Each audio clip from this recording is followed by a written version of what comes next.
What to do? What to do? It's your boy Jugg, man. WDH TV, we back, man.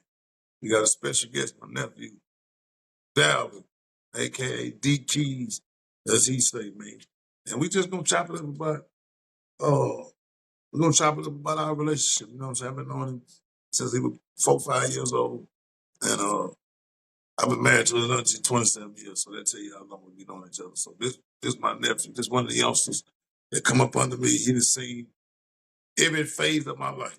From no matter what it is, he's seen every phase of my life. And we here to chop it up. So man, introduce yourself. Tell them who you is and where you're from, man. Man, Hollywood D Keys, man. You know me from Alexandria, real Alexandria nigga, man. Everybody went to school with me, no doubt. You know what I'm saying? D Keys, man. I'm that lack of same strip. Yes, sir, man. So all right, once again, man, what's your man, I'm gonna go and tell the audience, man. We just did 30, 40 minutes of content, man, and it wasn't recorded. Highly upset. But anyway, what was your first memory of me, man? Man, gold teeth, top and bottom. You know what I'm saying? When the velour suits was the shit, nigga come through with the all navy blue, all black one, the cream one, the burgundy one. Some fresh forces up under that bitch. Diamonds on his wrist, you know what I'm saying? I'm like, and then I see that's my only boyfriend at the time, you know what I'm saying? And she, like, hey, that nigga that getting that shit, he having that shit. Yeah.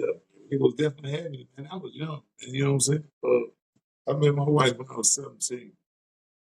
So that lets you know how young I was, and I was active, you feel me? Right. And it's been like that for a while, man. You know, and I don't even consider my run from back then. You know, I went on a 20-year run, 20 years something run. Yeah. And I don't consider it from then. You know what I'm saying? I first started hustling in 93, but I don't really count it. I don't feel like I started hustling until like 98. That's when I started seeing thousands. You know, up until that point, I would see a couple $1,000. I'm lying, man. Let me rephrase. My daddy brought me 10 pounds of weed at 14 years old. But I started hustling at 13. He brought me 10 pounds at 14 years old. I made $10,000 shit, maybe more, because back then, a pound of weed was $800, $900. But this shit I had was so good, I can get 1,000.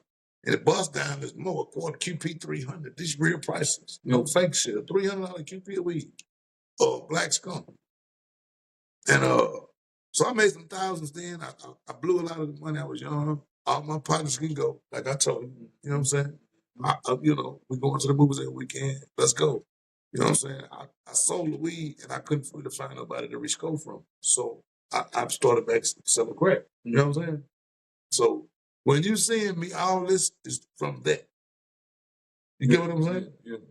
But I fucked a lot of that bread off, went down, and then came back up when I started coming back around. Like I'm saying, that's why I'm saying them two different runs. That little 10-pound run, I did that for about 2 years, a year, maybe a year, 2 years. And it fell off. And then I went on another one. That one was the permanent one. You know what I'm saying? And I fell off again after that, but I'm just saying, that's the one you remember, right? When me and Dion and Courtney together, all that there, you know, a nigga starting rapping, all that there, that's that. That's when we had the biggest weed house in that. You know what I'm saying? At that time. You know what I'm saying? Before us, it was my nigga Tig, Deep, rest in peace, the LP, the Peace Stroller, it was all of them. Yeah. They had it on lock before us. But when we came through, man, we had the biggest dime. We had the biggest dime bags. Yeah. Nigga, we be getting 5 out of the house. All we want is 50 for the zips. Revolutionized the game. We solidified the $50 ounce. We solidified that in that shit, bro. Right. You know what I'm saying? As young 17, 18-year-old niggas, just revolutionized. Man, I'm always thinking of, man, how can we, you know, D go sack his up. D gonna the sack master. He gonna sit at the trap all day, get all the money. But at the time it take him to sell the 10 pounds of sacks, I just sold 40. Yeah. We made the same money, but it's working for both of us. We ain't in each other's way. I'm moving over here. It worked out perfect. You know, when Courtney had his dates and we help each other, you run out, man, shit, come on, man, I got a nigga. You know how that go, bro. When you a crew, that's what it do. So, yeah, man. That was the Douglas Street days, man. Everybody else that's gonna see this, we talking about the Douglas Street days. You know what I'm saying? There's levels to this hustle shit, man. Like, my hustle elevated, and I'm blessed. I was blessed and fortunate, and man, and wise. Shit, I ain't gonna give it all to spirits and uh, luck and all that. Nah, man, there was some wisdom in that deal. There was a reason I was able to go on a 20-year run and still look like I look, man. Look at me. Do I look my age? I'm 46, man. I might look my age, but I don't look bad. I know that for shit sure. Yeah. I ain't fucked up. Quick, man. Yeah. Blacked up quick. All right, so boom. That's your first memory of it, the gold teeth. You know, moving and shaking. I know when you might have met me. See, it's one thing about when you met me and your memories of. Because I met you before all this, but I know how the memory works. Mm-hmm. You only remember certain shit from a certain age. Mm-hmm. You get what I'm saying? So you remember your 7-year-olds. You 7 at this point. You remember 7, 6, 7, 8, 9. The shit I'm talking about, you're 4. Mm-hmm. You probably remember nigga coming through. That's ain't they boyfriend. Because I'm around every day. But okay, so then you got other members. Let's go to when you're 8, 7, 8, 9, 10. This 2002, 3, 4. This the blue Buick with the white inside, with the cream interior. Mm-hmm. Don't disrespect me with the white. You know what I'm saying? We come in cream Palomino on the heads. But this the photo Buick the same. Mm-hmm. The baby Buick the same with the pop with the reverse hood. Mm-hmm.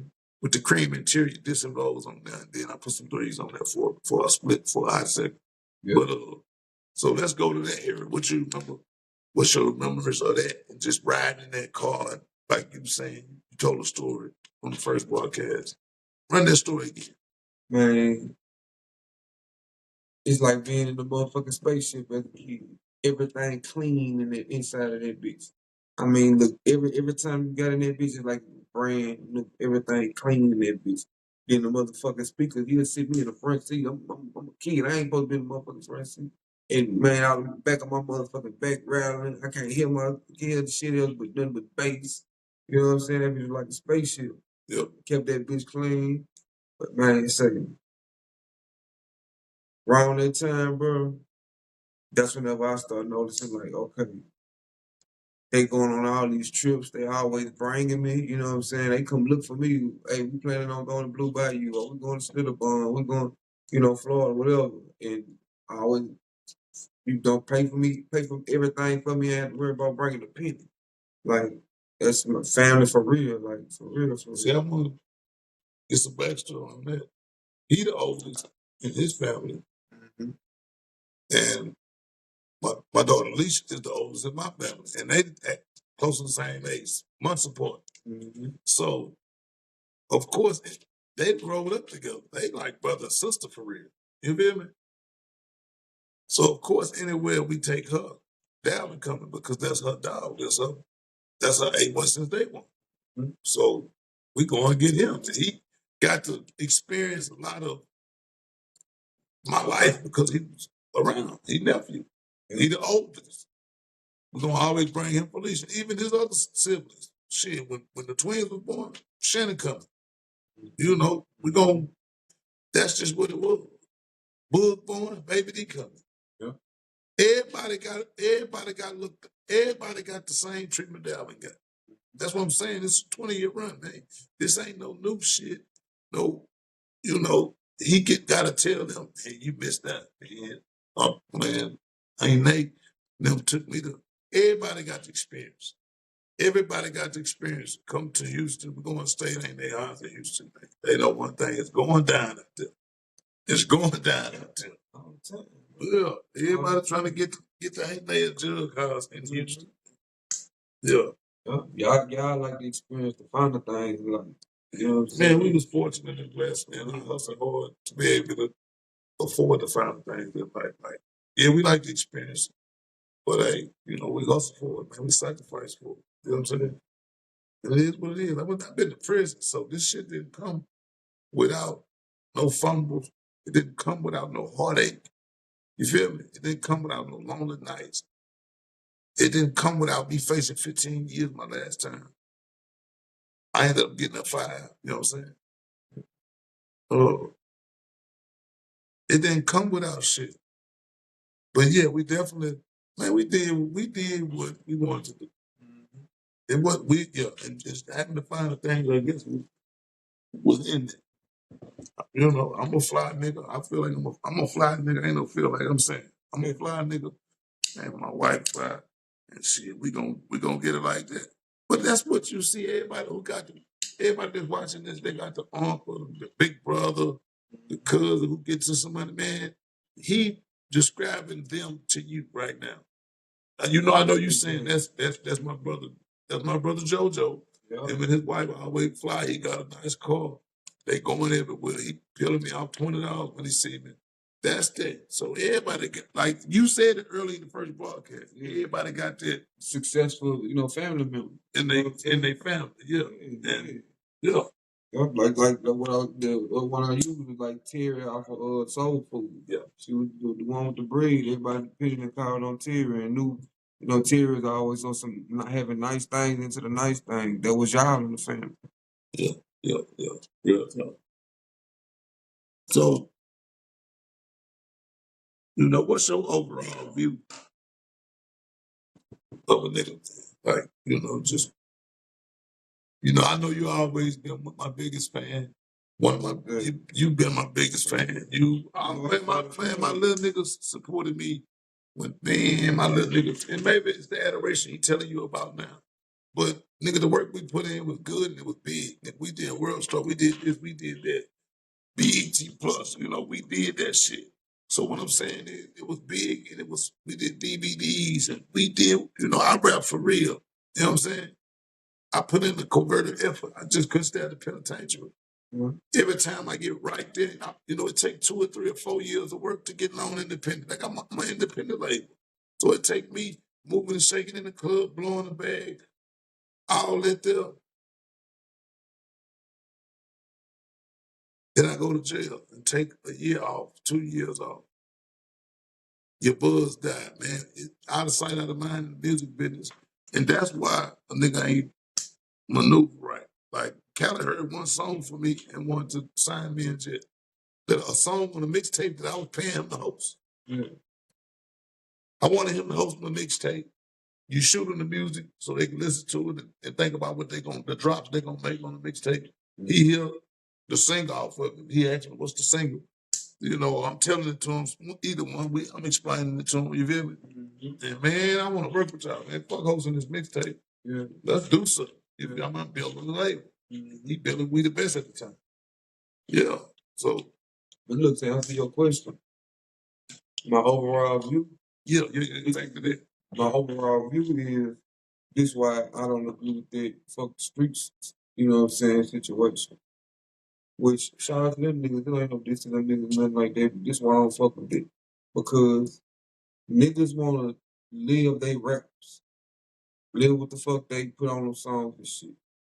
But when it's time to live it, a lot of them ain't ready to live it. A couple of them did, not all of them. Yeah. Okay, but the ones that saying fuck the streets, saying fuck you because of how you hustle into getting into the rap game, getting into the industry. Yeah. You come from the street way of doing it.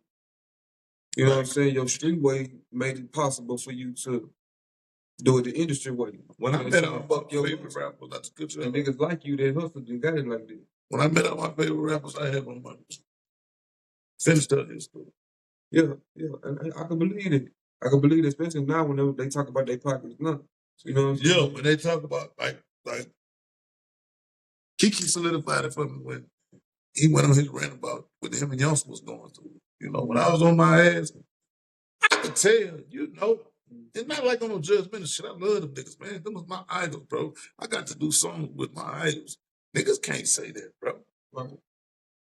I got friendship with my idols. Niggas can't say that, bro. So, it is what it is, but I just know life and what it is, man. I had my money there, but I also understand that he wasn't hustling either. I'm selling, I'm hustling. Like he said, when y'all was up having bricks and moving, yeah, I fall in that category. You feel me? Yeah. So, but when I met him, my point is that I had more money than a lot of them. Yeah. I had more money than a lot of nationwide rappers on BET, 106 and Park. Yeah. Mm-hmm. I was having it like that at a time. You feel me? Yeah. But that's what it is. That's what you do it for. If you get in the game, bitch, you better get in to move like that and to have that kind of money. The thing is doing the right thing with the money. And I felt like dumping $300,000, $400,000, $500,000 into my music career was the right thing to do. That's what I thought was the right thing to do. Yeah. I thought investing in myself was right to do. I think I should have. Now that I think back, the music was great. I can play songs right now that you'd be like, why that one ain't catching? You know, obviously Kelly heard one and wanted to work, so that lets you know. He heard one mixtape. I got 4 or 5 projects. And 100 songs that's unreleased. 200 songs that's unreleased type shit. So if he heard 1 out of 10, 12, 13 songs, what you think he gonna hear out of if he hear 100 songs? He can't put an album together. Come on, man. We made real music. We changed our sound and everything. What you regret about this situation? About what situation? Yeah, situation. Going to jail. I don't regret, but listen. Also, I regret going to jail just because, you know, I squandered opportunity. But now that I look back in hindsight, for one, when I got out, I made more money than I ever made in my life. I was able to launch the WDH merch brand at the time, Wiz Khalifa. You feel me? I go to jail 2009. 2009, I go to jail. Roughly 7, 8, 9. So yeah, whatever. I get out. The game don't wait on you. When I get out, Canada ain't interested no more. You feel me? Right. He picking up, but I'm saying he moving. They moving really in prime. This was out there grinding out now. Mm-hmm. Out there grinding came out this same year, I want to say. Now it came out 07. He moving in the game, not waiting, bro. You feel me? He ain't had no loyalty to me. But what I regret about it is going to jail, bro. Point blank period. I regret. You feel like you would have fucked with him if you did? Yeah. We wouldn't sign the deal. He just wanted to see the work that he wanted to hear some songs. He wanted to. That was it. We were just in the courting process. Mm-hmm. I done went to Miami and fucked with him, man. New Orleans and fucked with him. Dallas and fucked with him. LA and fucked with him. Yeah. All this in the process of just nigga courting, nigga building a rapport, getting to know you. You feel me? And some of these trips after the situation was no more. When I met him in Dallas, that was for the Super Bowl 2011. Mm-hmm. By then, I went did my time came out. We ain't no kind of deal. But now we know each other. 2011 All-Star game in LA. We had the same hotel. Mm-hmm. You feel me? Mm-hmm. Yeah. But that wasn't, you know what I'm saying? It wasn't no smoke, man. I regret going to jail. Yeah, I would have fucked with him. But I'm glad. Nah, I needed that look. For what I was trying to do, I needed that look.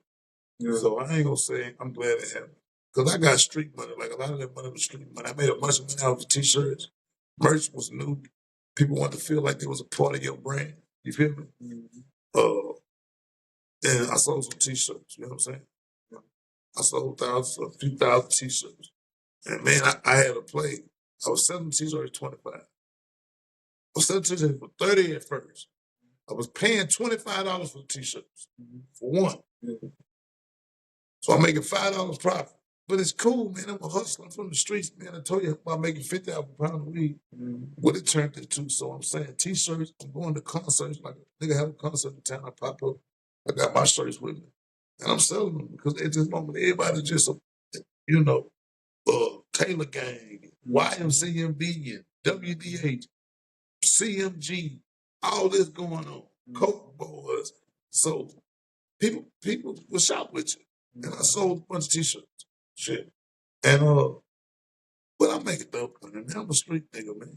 I will make it dope money more than way more than money than I made off the music. You feel me? Type shit. So I wish I would have signed, man. I needed that look, bro. And I know my business mind, what I'm gonna turn it into, bro. I never, man, nigga look at the glass half empty, I look at the glass full, half full. Man, I go over there with Kelly. It's gonna be a bogus deal. Your first deal will be a bogus deal, bro. Just it is what it is. Unless you come with a lot of leverage, a lot of independent sales, like Chameleon and Slim Thug them did with data. Unless you come with that, and which most new artists don't, and the record label ain't looking for niggas that's established, that shit came later. That was the first instance of niggas that label looking for established artists. Yeah. When Chameleon and Slim Thug and Soulja Boy them came out. Yeah. That's all that's 2005, 2004 to 2007, 8. You know, they want you to, that's the beginning of why don't we get people that's already established? Mm-hmm. At first, it was you were nobody. They develop you, you blow up, and that's what it is. But you're the worst deal of your life. After coming with that leverage, you get better deals. Yeah.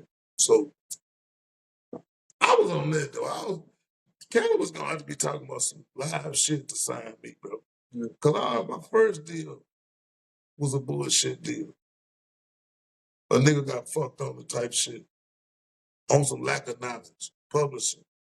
Nigga sold our publishing. You know what I'm saying? To the producer. It's so much shit about song performance royalties, mechanical royalties, your publishing royalties for writing it. You know what I'm saying? Performance royalties for rapping it. You know what I'm saying? Yeah. We ain't know nothing about all that. There's a lot of going to it, so a nigga had to trade it off somehow publishing for the beats. I'm gonna give you a little cash, I'm gonna give you that publishing. They don't know about this shit. And that's it. A lot of people went through that. You know, a lot of rappers went through that. You know, real talk. You heard Hump was talking about it with the little Flip debacle. They say Flip got Hawk publishing and shit, like that old song that he did with Ain't My Business, I don't know. But that's the same thing I went through. A person can snatch your publishing if you don't know about it. Somebody got to claim it. Whoever submit for that publishing company and for that percentage, they're going to get it. I don't give a fuck if it's don't draw you but $500 a month. Or I don't give a damn if it's draw you but $500 one time. What do it hurt me to say, shoot it this way? You feel me? But yeah, I don't even know how we got that deep in the publishing. This conversation went way different. But yeah, man, we were talking about the overall look. What you say, man, you said it. So, man, just shoot your shot, man. I'm out of questions. Shit, shoot your shot, man. Just what you remember as of late, old times. When you been around for an hour, man. I'm telling you, I'm gonna tell you the perspective I want you to come from. You know, I'm new to the internet, and I tell these people about me. I be on these platforms and I tell them about my lifestyle. Nigga, I was rich, nigga. You know what I'm saying? You ain't gotta talk about just that. But I'm just saying. Tell them what you know what I'm saying, your perspective. Right, wrong, and different. You might prove me wrong, and they're gonna be like, you let nephew expose your ass. What's your perspective on man? Real nigga. A real nigga, a real man.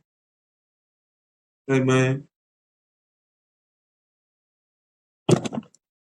It's rare that you know somebody for so long and they continue to be that same person, no matter what.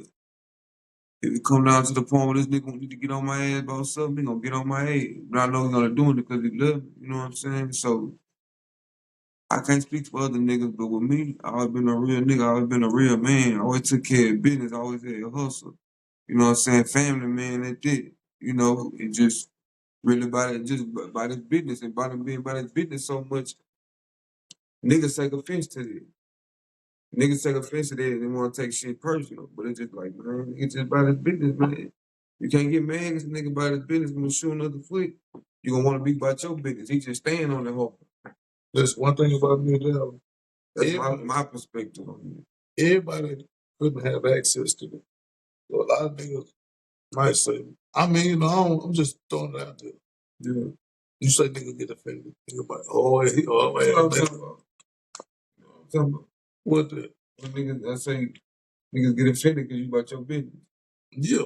Not a particular nigga, just you know what I'm talking about. Yeah. Oh. Niggas can't get, you know, when I was with the second man, niggas couldn't get close to me, man. I fuck with, I want to fuck with 4 or 5 people. I'm telling you, I pull in town, flush that motherfucker back on 2 phone calls. 2 phone calls on the weed, 2 phone calls on the bed. You hear me? I ain't fucking with everybody. And niggas will like that. They'll be like, acting funny. And I tell a nigga, don't get a nigga my number. You get somebody my number, that's gonna get you fucking blocked. Yeah. I ain't gonna answer your phone call. No. You know what I'm saying? Just that's out of respect, man. When you moving at a level like I was moving at, man, niggas will get caught and tell you, man, people be the feds. Let me be the determining factor if I want to fuck with somebody. That person get up on me and shoot his shot. And I feel like, hey man, it's worth doing, then I'll do it. But if you call, huh? So put them on payroll? Do business with them. I'm just talking about do business with them, period. I'm saying, I tell niggas, don't give a nigga my number. You give a nigga my number, I'm gonna block you. I'm saying, let the person get, if you want to get in touch with me bad enough, I'll be around. He gonna catch me when he catch me, we talk. And if I feel like he worth it, fucking with, but don't get nobody my number, that's what I'm saying. That used to be my pet peeve. So I'm saying niggas might have called me a whole ass nigga because they can't get to me. Niggas be like, man, they don't want to know game, but you feel me? Mm-hmm. I stood stiff on that. But thank God that's why I ain't never been to the feds. They were talking about being in prison. It was on some dumb shit I did. Right? It wasn't about the game. It was like they stumbled up on me both times. Mm-hmm. Want to kick yourself in the ass? The worst time in the world to do when you made a fumble and go to jail. One time, I'm just out late, lose out of place, and boom, for one, I ain't do business at night. Let me tell the story. I ain't do business at night. Boom, but a nigga jumped out the backseat of my car with 30 grand, trying to make that 30 L. So shit, I'm doing shit. I ain't part of my steal up. But I'm putting in work on this nigga too. Like every time I go back home, I do something to him. Mm-hmm. You feel me? Whether it be fuck up something, call a house, or punch somebody in their face. I'm doing everything to make you come look for me. Because I'm fresh, I want my bread and I feel play. Mm-hmm. So I'm telling you, I'm riding with a pistol too, you know what I'm saying? Telling you what's going on, why I'm scoring at night. I don't score at night because I know the game, man. Losing the plates. This was when I was gun ho. I ain't changing my place. Fuck that. Boom. I go score late at night. Boom. Look, this me and law man at the light side by side. On my hanger right. This nigga throw his lights on, pull right back behind. Boom. Catch me with, you know, 1,000, 1,500 beans and a ratchet. Hey. Fluke shit though. Yeah. That ain't no on the highway, whoop, whoop, whoop. That's me doing what I knew would happen. You feel me? That's me doing what I knew would happen. That's why I ain't do business at night. Daytime in traffic, with the flow of traffic when there's a million people moving. Yeah. Mm-hmm. But yeah, man, I'm glad you came on, folks, man, for real. Man, we gotta do it again, man. Yeah, we gotta do it again. We got more to talk about, man. This was just spur of the moment. Yeah. Me wanting to do something. Yeah. And hit your perspective and just get some game, man. That's what we do, man. We shoot content, shit, whatever the paper this money this thing generate. Shit, I'll shoot you something. And that's what it is. But I just wanted to get you in here and fuck with us because you've always supported me, bro. I want to say thank you. I've treated you like I treated you because I got love you, nigga.